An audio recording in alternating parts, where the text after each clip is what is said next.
Bonjour, donc voici une vidéo sur le gaz R32, R410 et R290 pour faire des comparaisons des trois gaz. Donc je vous ai mis sur les trois gaz ici, je n'ai pas mis le CO2 parce que le CO2 c'est à part, mais bon le CO2 il faut bien se douter que pour les grosses climatisations ça sera du CO2. Ça c'est l'avenir, ça c'est sûr et certain. Et maintenant je vous montre ces trois gaz et je vous explique. Bon, la comparaison entre le R32, 410 et le R290. Alors on commence par le R32. Alors on va prendre son état physique à 20 degrés Celsius. C'est un gaz qui a été liquéfié. Il a une couleur incolore, odeur légèrement éthérée. Point d'ébullition, donc à la pression atmosphérique, moins 51,7 degrés Celsius.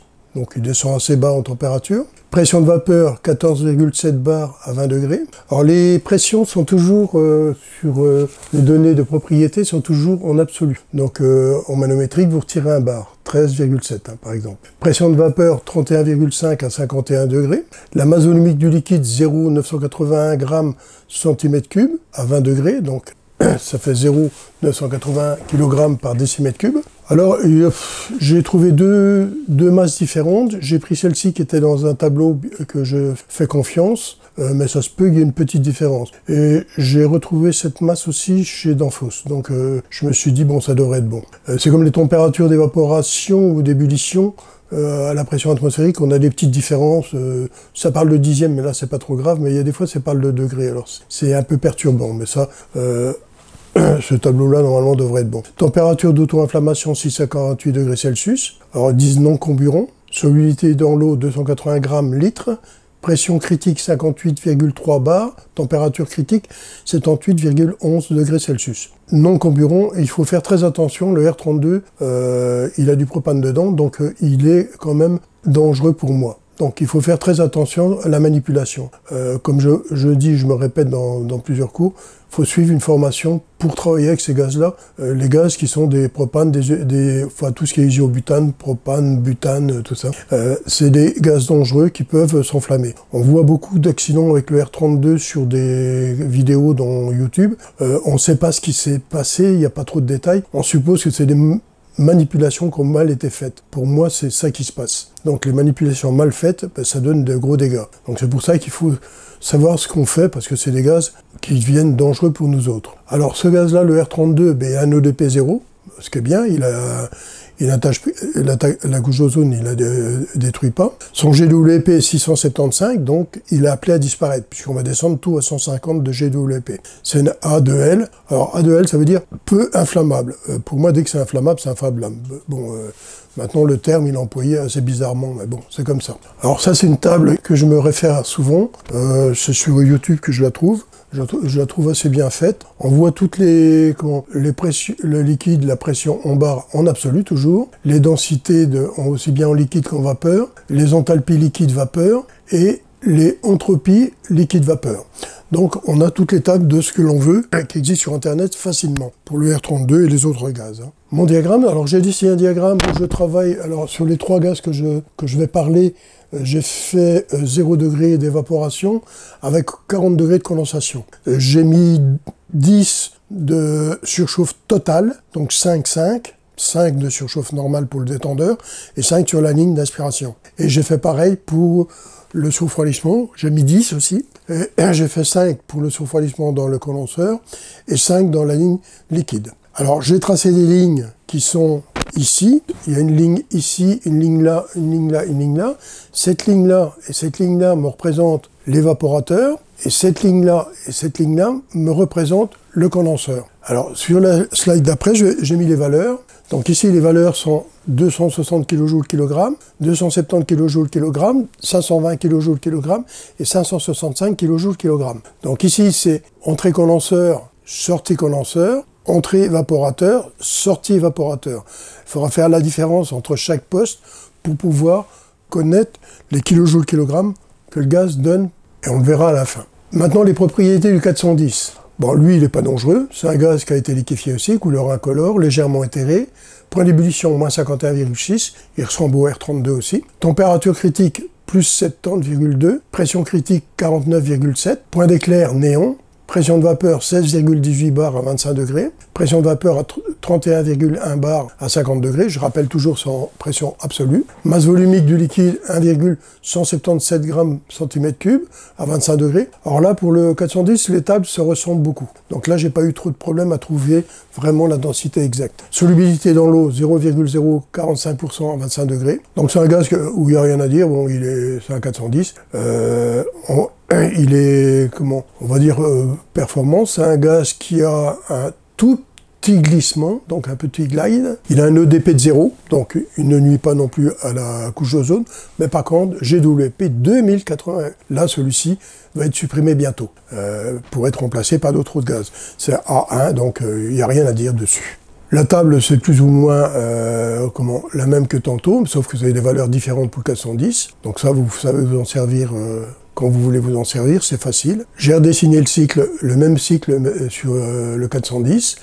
Là, ici, on va retrouver nos fameuses 4 lignes avec nos valeurs des enthalpies qui sont reprises ici. Donc ici, je rappelle que ça, c'est l'entrée de mon évaporateur, ça, c'est la sortie de mon évaporateur. L'autre ligne qui est ici, c'est l'entrée condenseur et sortie condenseur ici. Donc vous voyez, c'est bien repéré. Je vais avec les valeurs qui sont reprises ici. Donc 255 kJ kg, ça c'est la sortie de mon condenseur. L'entrée à l'évaporateur 265 kJ kg. Sortie évaporateur 425 kJ kg. Et entrée condenseur 455 kJ kg. Maintenant le R290, alors c'est lui à mon avis qui va remplacer dans la climatisation beaucoup. Alors celui-ci c'est hyper dangereux. Aspect clair, tension de vapeur 20 degrés, 7,3 à 0,2 bar. Composition. Alors la composition, il y a du propane, il y a du isobutane, il y a du N-butane, insaturé et du propylène. Bon, vous voyez, ces trois-là sont déjà, surtout avec propane, 99,5%. Odeur, il n'y a pas d'odeur. Donc ça, c'est ça qui est un peu délicat. Teneur en eau, 0,0012% du volume. Température d'ébullition à la pression atmosphérique, moins 42,1. Donc les autres étaient 50 et quelques, lui il est à moins 42, ben, c'est déjà pas mal. Hein. Masse volumique du liquide, 20 degrés, 0,5 kg décimètre cube. Masse volumique de l'eau à 20 degrés, 0,018 kg décimètre cube. Alors, 0,5 kg par décimètre cube à 20 degrés, la masse du liquide. Ça aussi, il y a un peu de différence dans les tableaux. Donc j'ai pris celle qui me paraissait la plus logique. Pression absolue à 20 degrés, 8,5 bars. Température critique, 96,67 degrés Celsius. Pression critique, 42,50 bars. Limite inférieure des flammabilités dans l'air à 20 degrés avec un volume de 2,2% dans l'air. Limite supérieure d'inflammabilité sous la pression atmosphérique, 9,5. Température d'inflammation, 480 degrés Celsius. Bon, c'est un gaz qui est très dangereux. Il faut faire très très attention. Ça se manipule pas facilement. Ces gaz-là, quand on a des travaux à faire dessus, s'il y a des pièces à changer, sur les tuyauteries frigorifiques, sur la partie, on va dire, fluidique, je conseillerais de prendre des raccords qui ne sont pas soudés. Il existe des raccords qui ne sont pas soudés, des raccords à sertir, il y a un peu tout sur le marché, mais bon, il faut prendre des trucs qui sont pour nous, hein, pas des trucs de rigolo. Hein. Il existe des trucs qui sont vraiment bien sur nous, pour nous. Hein. Alors, l'ODP, ben, il est 0 aussi, donc ce qui est très très bien. Par contre, lui, il a un GW de 3. Donc comme 150, c'était le maxi, et lui, il va rester sur le marché, ce qui est un peu logique. A3, ben, ça veut dire dangereux. B, il n'est pas toxique, mais par contre, 3, ils disent qu'il n'est pas toxique, B, hein, mais ils mettent A au lieu de B, mais moi je considère qu'on ne peut pas respirer ça. Bon, ce gaz-là, vous devez suivre absolument un cours. Il existe des sociétés qui sont capables de vous donner un cours là-dessus. Et par la suite, d'ailleurs, avec les agréments, on sera obligé de suivre un cours là-dessus. Les agréments qui vont être fournis maintenant pour les frigoristes, que ce soit en France ou n'importe, on devra mettre au courant sur le 290 l'ammoniac et le CO2, tous les autres isobutanes. Alors là, j'ai trouvé ce tableau-là, j'ai pas eu facile à trouver un tableau. J'ai trouvé ce tableau-là qui correspond à mon R290. Le diagramme, bon, ça, j'ai trouvé facilement. Bon, faut chercher, hein, bien sûr. Hein. On retrouve les mêmes données. Alors, vous voyez, il a une drôle de tête, mon diagramme. Ben, vous voyez, il peut travailler à des températures assez hautes. Hein. Là, ici, c'est pareil. J'ai repris les valeurs. 275 kg par mètre cube, ça c'est l'entrée de l'évaporateur. Sortie de l'évaporateur, 580 kg mètre cube.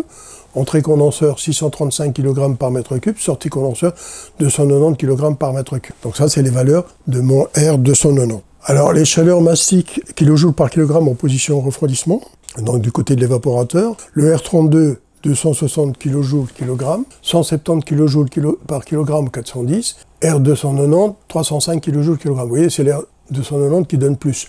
Donc ce qui veut dire qu'on mettra moins de gaz par rapport à celui-là et celui-là. Et on mettra moins de gaz celui-là par rapport à celui-là dans l'installation pour avoir les mêmes valeurs en puissance. En pompe à chaleur, ben c'est pareil, on trouve des valeurs assez élevées avec le R290. On a 345 kJ. On a le R32, 295 kJ, et le E410, 190. On retrouve dans le même, la même sorte que le R290, c'est lui qui a le plus d'énergie dans son gaz par rapport au 410 et par rapport au R32. Et le R32 a plus que le 410. Alors ces valeurs qui sont ici, c'est celles que j'avais reprises sur mon diagramme que j'ai reporté ici et j'ai fait les différences. Alors vous voyez les gaz qui existent à l'heure actuelle pour la clim. Alors celui-ci va disparaître carrément, on va plus en parler du tout. Le R32 va disparaître, je pense que c'est en 2030, d'après ce que j'ai vu dans les tableaux, et il nous restera que celui-là. Dites-vous bien que bon voilà, la vidéo est terminée. J'ai voulu vous expliquer les trois sortes de gaz pour la climatisation, parce que bon, on en parle de plus en plus. Alors, je vous ai pas cité le CO2. Le CO2, il faut bien dire que on va le retrouver dans des grosses climatisations, et lui va être en tête de liste pour les nouvelles climatisations. On le voit partout d'ailleurs. Donc, j'étais suivi il y a pas longtemps une petite visite chez un fournisseur, et j'ai vu qu'on était vraiment avec le CO2 pour les grosses climatisations. Les petites climatisations, non, pas encore. Ça existe, attention, ça existe des petites installations, mais je pense que le prix devient trop élevé par rapport au propane qui est, lui, tout simple comme installation. Donc, bien sûr, le propane, à partir du moment où vous employez le propane, vous allez être obligé d'avoir un truc qui va évacuer vers l'extérieur. Il est mieux d'avoir, moi j'estime que pour avoir une installation propane, il est mieux d'avoir une installation RO. Comme ça, bon, le groupe vous le mettez à l'extérieur, et dès qu'il y a une petite fuite, il y a des détecteurs qui sont à l'intérieur, ça ira vers l'extérieur et ça ne sera pas à l'intérieur. Voilà. Allez, à bientôt.